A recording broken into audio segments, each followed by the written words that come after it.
Bonsoir Adrien Quatennens. Pour les Insoumis, c'est une soirée un petit peu étrange parce que vous êtes ni gagnant ni perdant, vous êtes presque absent. Ça fait 2 scrutins que la France Insoumise et finalement enjambe ces élections. On n'entend pas parler de la France Insoumise voilà, dans ces résultats. Pour le coup. Non, vous nous aurez mal compris, Laurent Delahousse. Mais ça m'arrive souvent, c'est pour ça que je voulais avoir une précision. Si vous avez compris qu'on enjambait le scrutin, non, dans ce scrutin et ces élections municipales, nous avons fait le choix de stratégies dites de construction citoyenne, de fédération populaire, qui ne visent pas à planter le drapeau de la France Insoumise dans les villes où nous participions.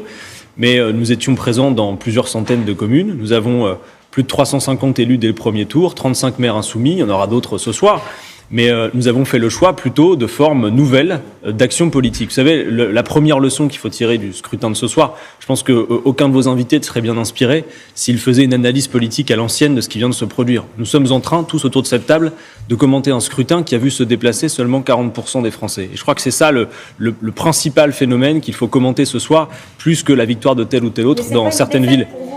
Mais c'est une défaite. Choix, donc de ne pas vous engager dans c'est une défaite, une débâcle pour un modèle particulier qui est celui de la Ve République. Et vous savez qu'à la France Insoumise, nous pensons toujours que l'abstention porte aussi une signification politique. C'est pas quelque chose de passif, l'abstention. Ça l'est de moins en moins. C'est une forme de dégagisme qui maintenant n'est plus tournée seulement vers des personnalités politiques, mais qui se tourne carrément sur les règles du jeu auxquelles le peuple ne consent plus. Et donc il faut pouvoir la redéfinir. Sinon, vous voyez comme ce soir, l'élection municipale rejoindre le rang des autres scrutins, où finalement, de scrutin en scrutin, c'est la grève des urnes qui domine et plus personne ne consent à cette règle du jeu. Il n'y a guère plus que l'élection présidentielle qui paraît être en jeu dans ce pays. Ouais. Vous avez voulu soutenir des listes citoyennes, avec quel résultat ?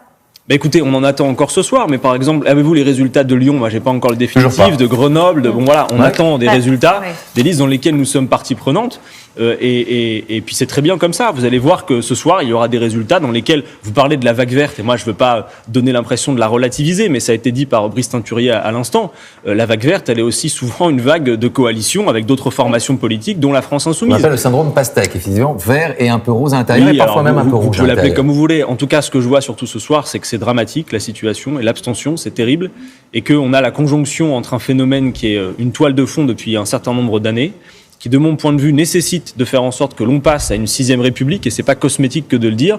Et puis surtout, on a aussi le pouvoir en place, c'est le gouvernement qui tient une lourde responsabilité. On a un second tour qui, finalement, s'est tenu dans la droite ligne du premier, c'est-à-dire un premier tour maintenu envers et contre tout, au cœur d'une crise sanitaire. Et on voit bien que ce second tour a été frappé du sceau de l'abstention. C'est l'élection municipale. Il n'aurait pas fallu qu'il se tienne, ce second tour. Moi, clairement, je pense qu'il aurait été plus sage de le reporter. Est-ce que vous pensez que beaucoup de Français avaient la tête à voter aujourd'hui un peu plus tard? On aurait déterminé quand. En attendant, il s'est produit ce scrutin et vous voyez le résultat. C'est qu'on est en train de commenter une élection à laquelle seulement 40% des Français ont participé. La France Insoumise, on l'a compris, elle a une fonction triministérielle. Elle sera encore au cœur du peuple, probablement dans les guerres sociales à venir et dans les conflits économiques qui vont apparaître. Comment transformer finalement cette captation de cette colère dans les urnes ? Est-ce que la démocratie se fait uniquement dans la rue ou est-ce qu'un jour la France Insoumise arrivera à transformer cette colère dans les urnes ? Il ne vous a pas échappé, Laurent Delahousse, que la France Insoumise, elle prône une révolution citoyenne, c'est-à-dire avec des bulletins de vote et par les urnes. En attendant, j'observe une chose, c'est qu'à l'issue encore, elle n'est pas terminée cette crise sanitaire, mais vous avez beaucoup de politiques qui tentent l'amnistie, c'est-à-dire de considérer que tout ce qu'ils ont fait précédemment n'a eu aucun impact sur la crise que nous vivons. Nous, ce que nous disons, c'est que nous ne faisons pas simplement face à une crise sanitaire, c'est la crise d'un modèle particulier. Celui qui a préféré le laisser-faire et le libre marché à l'État et l'organisation, la planification.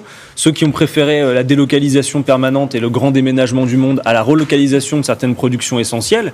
Ceux qui ont préféré la concurrence libre et non faussée à des cadres de coopération. Je crois qu'il faut pouvoir tirer les enseignements de ce qui nous arrive. J'ai l'impression, moi, des fois, de réentendre le discours de Nicolas Sarkozy à l'issue de la crise financière de 2008. Vous vous rappelez, on allait tout changer, rien ne serait plus comme avant. Quelles leçons tirons-nous profondément de ce qui se passe en ce moment ?